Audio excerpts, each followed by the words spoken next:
Hello friends, स्वागत है आप सभी का एसजी क्लासेस पे। तो दोस्तों, सेकंड सेमेस्टर डीएलएड का जो एग्जामिनेशन है बहुत ही नज़दीक है। अब हम लोग प्रैक्टिस करने चलते हैं मैथ के। बाकी जो आप है प्रीवियस ईयर के क्वेश्चन सॉल्व कराया गया है, आप उसको जाकर देख सकते हैं। हम यहाँ 10 महत्वपूर्ण ऐसे प्रश्न लाए हैं जो अति महत्वपूर्ण है, जो अति लघुत्तरीय है, जो आपको एग्जामिनेशन में देखने को मिल सकते हैं। इसी के बेस पे आपको क्वेश्चन देखने को मिलेंगे। तो चलिए हम लोग शुरुआत करते हैं सबसे पहले प्रश्न की तरफ। यहाँ पे देखिए, सबसे पहला प्रश्न है, कह रहा है कि एक चक्रीय चतुर्भुज आपको दिख रहा होगा। इस चक्रीय चतुर्भुज में चार कोण दिख रहे हैं। एंगल ए जो है 75 डिग्री का है, एंगल बी जो है वो 80 डिग्री का है, और हमें एंगल सी और डी यानी कि डी और सी का मान हमें बताना है। देखिए, मैथ जो है उसमें क्या कर सकते हैं, आप रट नहीं सकते हैं। मैथ को आपको प्रैक्टिस करना ही पड़ेगा। तो अगर जब तक प्रैक्टिस नहीं करेंगे तब तक आपका एग्जामिनेशन सही नहीं हो सकता है, क्योंकि मैथ जो है उसमें हमें क्या करना चाहिए, फैक्ट चाहिए, है ना, हमें फार्मूला चाहिए, हमें मल्टीप्लाई सही से करना चाहिए। तो इन सब में जब तक प्रैक्टिस नहीं करेंगे तब तक हम नहीं कर सकते हैं। तो चलिए सबसे पहले प्रैक्टिस हम करते हैं, फिर भी आप करके देखते रहिए कि आपका स्कोर कितना आता है। 10 में 10 क्वेश्चन हम लोग लेकर चलते हैं। सबसे पहले यहाँ पे ध्यान दीजिए कि चक्रीय चतुर्भुज का एक याद रखिए, जो चक्रीय चतुर्भुज होता है, ठीक है, याद रखिए, जो चक्रीय चतुर्भुज की एक विशेषता होती है कि चक्रीय चतुर्भुज, ठीक है, चतुर्भुज के जो कोण होते हैं, सम्मुख कोण, है ना, जो सम्मुख कोण होते हैं, सम्मुख कोण के कोणों का, है ना, कोणों का जो मान होता है, यानी मान जो होता है वो उन दोनों का सम जो होता है 180 डिग्री होता है। मान कहें या योग कह सकते कि दोनों का योग कितना होता है, 180 डिग्री का होता है। अब सबसे पहले बात आती है कि सम्मुख कोण होता क्या है। तो सम्मुख कोण का मतलब होता है कि जो ठीक हमारे सामने हो। जैसे ए के सामने कौन सा है कोण, ये आपका, ये इसके सामने है, तो ये हमारा क्या हो जाएगा, सम्मुख कोण हो जाएगा। बी के सामने कौन सा कोण है, तो ये डी है, तो डी किसका हो जाएगा, बी के सम्मुख कोण के बराबर हो जाएगा। हम कह सकते हैं कि एंगल ए बराबर एंगल सी जो होगा वो 180 डिग्री होना चाहिए। तो सबसे पहले एंगल ए और प्लस एंगल सी जब जोड़ेंगे तो दोनों का मान हमारा आना चाहिए कितना, 180 डिग्री। तो एंगल ए जो है वो हमारा दिया हुआ कितना, 75 डिग्री का, फिर प्लस एंगल सी हमारा दिया हुआ है, तो हमें निकालना यही है एंगल सी। तो यहाँ से ध्यान से देखिए, ये प्लस में इधर जाएगा क्या बनेगा, माइनस, यानी एंगल सी बराबर हो जाएगा 180 माइनस 75 हो जाएगा 105 डिग्री। जब अब ध्यान से समझिए कि एंगल सी जो है हमारा पता चल गया कितने डिग्री का, 105 डिग्री का पता हो गया। हमने एक एंगल निकाल लिया। अब दूसरा एंगल हम लोग बात करते हैं एंगल डी के। तो ध्यान से समझिए कि जब हम एंगल सी ए प्लस सी बराबर 180 रखे हैं, क्योंकि ये दोनों क्या है आपस में सम्मुख कोण है, तो आप वहां पे पेपर में लिख दीजिएगा कि हमारा ये है क्या, ठीक है। नहीं तो इसमें पता नहीं चलेगा कि आपने किस आधार पे इन दोनों को आपस में बराबर रख लिया, यानी 180 के बराबर रख दिया। तो वहां पे लिख दीजिएगा सम्मुख कोण के दोनों के जो कोण होते हैं उनका सम कितना होता है, 180 होता है। तो उसी तरह से हम क्या करेंगे, angle D plus angle B बराबर कितना, 180 डिग्री, ठीक है। अब एंगल डी जो है हमें नहीं पता है, तो एंगल डी यही रहने देते हैं, ठीक है। जब एंगल डी नहीं पता तो एंगल बी पता है हमें 80, तो ये लिख देंगे 80, फिर बराबर में 180। अब यहां से प्लस में है, ये हो जाएगा उधर माइनस हो जाएगा, तो एंगल डी बराबर हो जाएगा 180 माइनस 80, हमारा जो आंसर आएगा वो कितना आ जाएगा, 100 डिग्री। ये हो जाएगा आंसर 100। हम लिख दिए एंगल जो सी हमारा निकल कर आया है 105 डिग्री का, एंगल जो डी निकल कर आया है वो 100 डिग्री का। तो ये हो गया दोनों का मान। इस चक्रीय चतुर्भुज से आपका प्रश्न चाहे अति लघुत्तरीय हो चाहे लघुत्तरीय हो, इसमें जरूर आने वाला है। इसको अच्छे से समझ लीजिए, फिर चलते हैं अगले क्वेश्चन की तरफ। चलिए अगला प्रश्न दूसरा नंबर है। देखिए, आप इसको करते रहिए, आप प्रैक्टिस करिए, देखिए आपका आंसर कितना आता है। देखिए, एक मदारी की टोपी शंकु आकार है, यानी शंकु के आकार में है। यदि उसमें 840 सेंटीमीटर स्क्वायर कपड़ा लगा हुआ है, ठीक है, और उसके गोल सिरे का परिमाप जो है 56 सेंटीमीटर है, तो उस टोपी की तिरछी ऊंचाई बताइए। ध्यान से समझिए, ये आपका शंकु आकार होता है, ठीक है। अब इस शंकु आकार में कह रहा है कि जो इस पूरे टोपी को बनाने में जो भी लगा है कपड़ा वो कितना है, 840, यानी कि जो इसका वक्र पृष्ठ है, क्या है, वक्र पृष्ठ जो है वो कितना है, 840 सेंटीमीटर स्क्वायर है। जो 840 वर्ग सेंटीमीटर स्क्वायर है वक्र पृष्ठ का क्षेत्रफल। अब यहाँ पे वक्र पृष्ठ होता है हमारा पाई आर एल होता है, यानी हम लिख सकते हैं पाई आर एल बराबर कितना, 84, मतलब 840, सॉरी। अब यहाँ से ये हो गया आपका एक इक्वेशन बना दिए। अब फिर दूसरा पढ़िए, यहाँ दिया है कि जो इसका गोल सिरा है, यानी ये वाला जो गोल सिरा है, इसका जो परिमाप दिया है कितना दिया है 56 सेंटीमीटर। जो परिमाप होता है वो क्या है, इसका जो गोल सिरा है ये वृत्ताकार है, तो हम लिख सकते हैं कि 2 पाई r बराबर कितना 56 सेंटीमीटर। क्यों, क्योंकि परिमाप बराबर होता है वृत्त का 2 पाई r, तो इसीलिए हमने रख दिया 2 पाई r बराबर 56 सेंटीमीटर।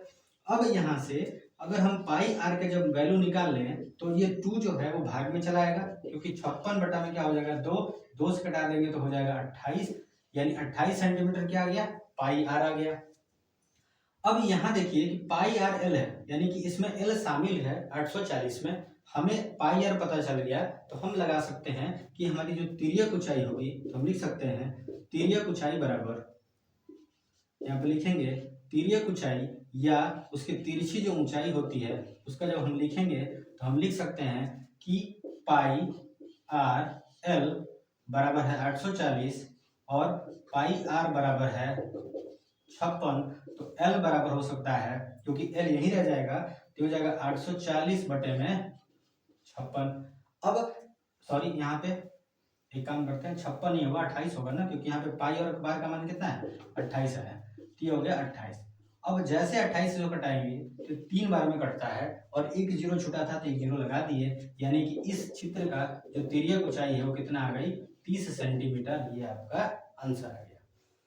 हमेशा याद रखिए वक्र पृष्ठ और आपका ये कहते हैं संपूर्ण पृष्ठ भी पूछ सकता है, वक्र पृष्ठ भी और तिर्यक ऊंचाई, ये तीनों में से किसी एक पे प्रश्न जो है आपका बनने वाला है। इसीलिए हम बस मोस्ट इंपॉर्टेंट क्वेश्चन लाए हैं जो आपको एग्जामिनेशन में देखने को मिल सकते हैं। ये हमारा अभी दूसरा प्रश्न है। अब आगे बढ़ते हैं तीसरे की तरफ।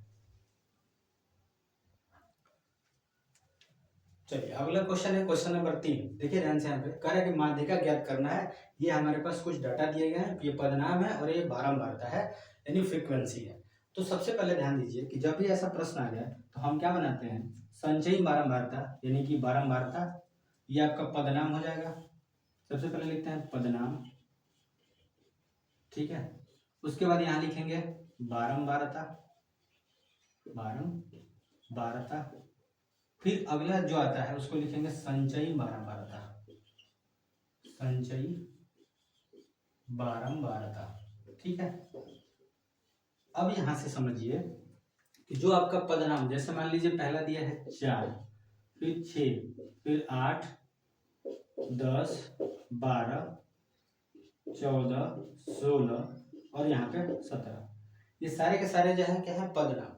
अब यहाँ से बारंबारता देखिए, 4 जो आया है 1 बार आया है, 6 जो आया है 2 बार, 8 जो आया है 7, ये आपका हो गया ये 10 जो है आपका 9, फिर 12 जो है 11 बार में, 14 जो है आपका 18 और 16 जो है वो कितना है 5, 17 जो है वो कितना है 4।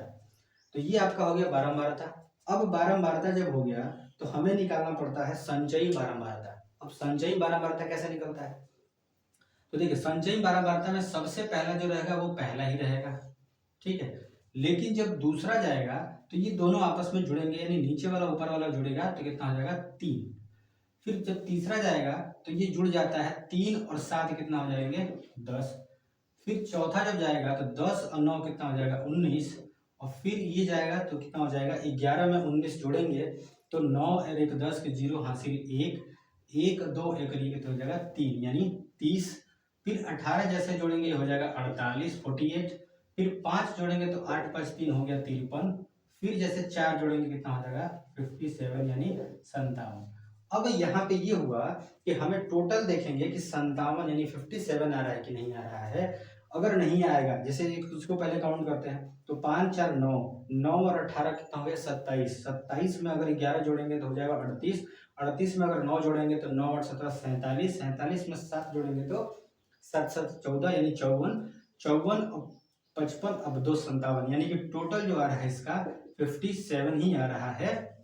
तो ये वाला पद और ये दोनों आपस में मिलने चाहिए। अगर ऐसा नहीं हो रहा है तो यानी कहीं ना कहीं आपका संचयी बारंबारता क्या हुआ है गलत हुआ है। अब ध्यान से समझिए कि जब ये सारा चीज हुआ तो अब इसमें कितने पद हैं देखिए ध्यान से। तो जो पद होगा उसमें हम देखेंगे 57 टोटल है, और 57 जो है वो क्या है, विषम संख्या है।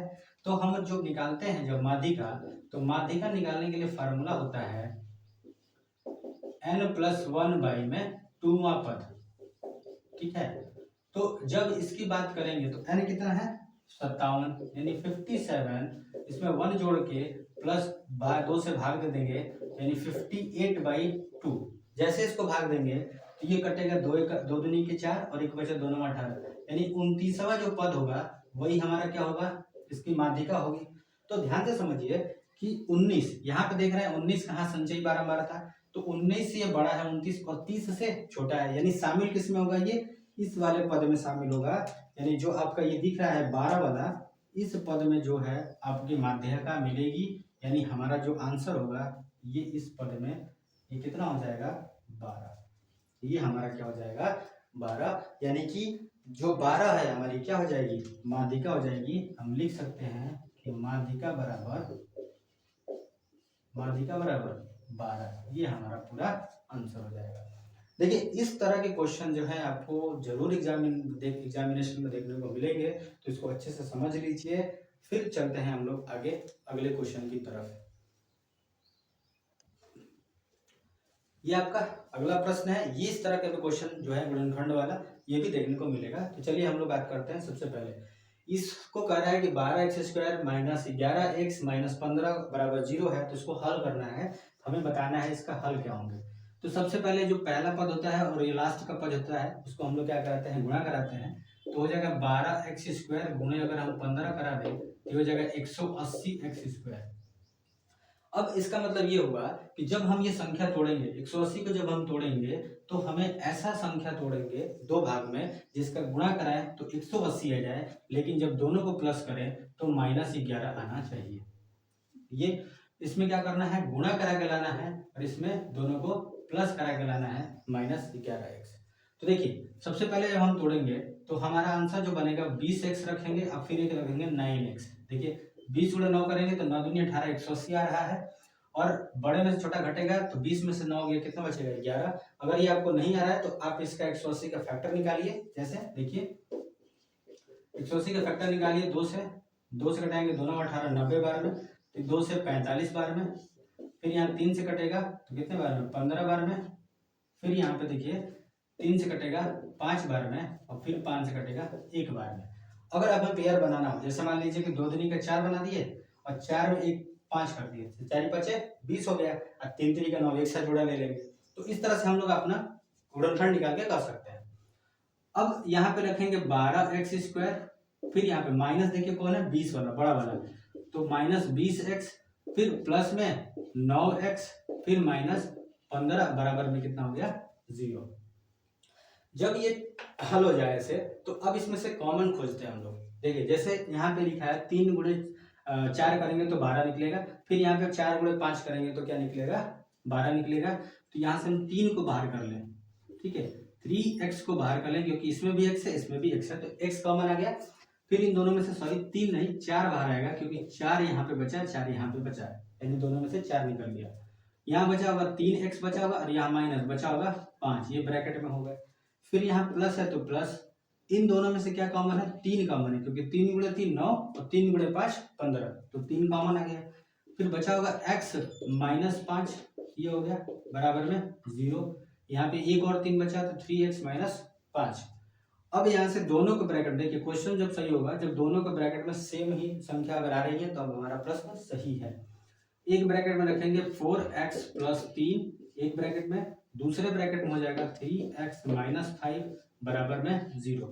अब यहाँ से लिख सकते हैं कि 4x + 3 बराबर 0, तो लिखेंगे 4x बराबर -3 हो जाएगा, क्योंकि ये प्लस में हो जाएगा तो माइनस बनेगा। अब यहाँ से x बराबर लिख सकते हैं -3/4, ये आपका एक x का मान निकल गया। दूसरा हम लोग लिखेंगे 3x - 5 बराबर 0, तो लिखेंगे 3x बराबर, यहाँ पे माइनस है तो उधर बनेगा तो क्या बनेगा प्लस। अब यहाँ x का जब मान निकालेंगे तो लिखेंगे 5/3, ये हमारा दूसरा x का मान निकल गया। यानी जब हल करेंगे तो हमें 2 ये हल हमारे मिलेंगे। अब हम लोग बढ़ते हैं अगले प्रश्न की तरफ, जो आपको एग्जामिनेशन में जो आने वाले हैं, तो आप प्रैक्टिस करते रहिए। फिर बढ़ते हैं हम लोग अगले प्रश्न की तरफ। अगला 5वां प्रश्न है, देखिए यहाँ पे वर्गमूल का प्रश्न है। देखिए सबसे पहले भाग विधि से निकालेंगे, क्योंकि यहाँ पे बोला है क्या करने के लिए, घटाने के लिए। जब भी घटाने के लिए कहे, चाहे जोड़ने के लिए कहे, तो आप लोग भाग विधि लगाइएगा। अगर गुणनखंड के लिए या सॉरी गुणा के लिए कहे कि वह कौन सी संख्या छोटी है जिसका गुणा कर रहे हैं, तो ये पूर्ण वर्ग बन जाए। तो उस समय आप लोग क्या करिए, गुणनखंड विधि से निकालिए, और जिसका जोड़ा नहीं बनेगा वही हमारी संख्या हो जाएगी। तो यहाँ घटाने की बात किया है, तो 1, 9, 4, 4, 9 और 9 ये हमारे पास संख्या है। अब इस संख्या में क्या करते हैं, दो दो का जोड़ा बनाते हैं, वो भी राइट साइड से, इधर से बनाते चले आते हैं, हमेशा इस साइड से चलते हैं। अब ध्यान से देखिए, यहाँ 19 है। अब किसी संख्या का ऐसा वर्ग करिए, या तो 19 आ जाए या तो उससे छोटा हो जाए। तो हम लोग को पता है कि 4 का वर्ग 16 होता है, तो 4 और 4 ये 4 कितने जगह रखेंगे, 3 जगह। तो 4 और 4 कितना हो गया, 8 हो गया। फिर 4 चौका जो 16, यहाँ पे गुणा जो होता है वो यहाँ रखेंगे। अब यहाँ से घटा देंगे, 19 में से 16 घटाएंगे 3, और ये एक जोड़ा उतार देते हैं पूरा पूरा 44, यानी कि इसमें एक संख्या नहीं उतरती है, पूरा एक जोड़ा उतरता है, तो हो गया 44। अब यहाँ ध्यान से देखिए, यहाँ पे हमें 4 लाना है। तो अगर जब हम यहाँ पे कोई संख्या ऐसा रखेंगे जिससे पता चले कि 344 है या उससे छोटा है, हमेशा उससे छोटा ही लेकर चलेंगे। तो यहाँ भी फिर 4 रखेंगे, 4 यहाँ रखते हैं, 4 यहाँ रखते हैं। तो देखिए 4 चौका 16 का 6 हासिल 1, 4 बटे 32, 32 से 33, देखिए 344 से छोटा ही है। अब ये 4 4 8 और ये 4 4 8, ठीक है। 14 में से 6 गया, 8 बचेगा, यहाँ बचा 13, 13 में से 0 और ये बचेगा 0, यानी ये दोनों कट गए। फिर ऊपर से पूरा पूरा उठा लाएंगे, कितना, 99। अब 899 हुआ, 0 का यहाँ पे वैल्यू है नहीं क्योंकि संख्या के आगे है। तो यहाँ पे हम लोग क्या करेंगे, एक बार ले जाएंगे। तो एक बार जैसे ले जाएंगे, एक का में 1, 1 का बटे 8, फिर 1 के 8, तो बचेगा कितना, 8, और यहाँ बचेगा 1, 18। कितना संख्या बचा, 18। यानी वो 18 एक ऐसी संख्या है जिसको अगर हम इसमें से घटा दें तो संख्या क्या बन जाएगी, पूरी तरह से एक पूर्ण वर्ग बन जाएगी। तो हम लिख सकते हैं 9, 4, फिर 4, 9, 9 में से घटा देंगे कितना, 18। तो 9 में से 8 गया 1, 9 में से गया 8, फिर 4, फिर 4, 1 और 9, ये हमारी संख्या प्राप्त हो जाएगी। तो दोस्तों ये रहा आपका लघुत्तरीय प्रश्न जो है आपका 4th सेमेस्टर का। इतना ही जो महत्वपूर्ण है वो करा दिया गया है। फिर आपको अगले वीडियो में मिलते हैं, तब तक लाइक कीजिए, शेयर कीजिए हमारे ऐसी क्लासेस को। धन्यवाद।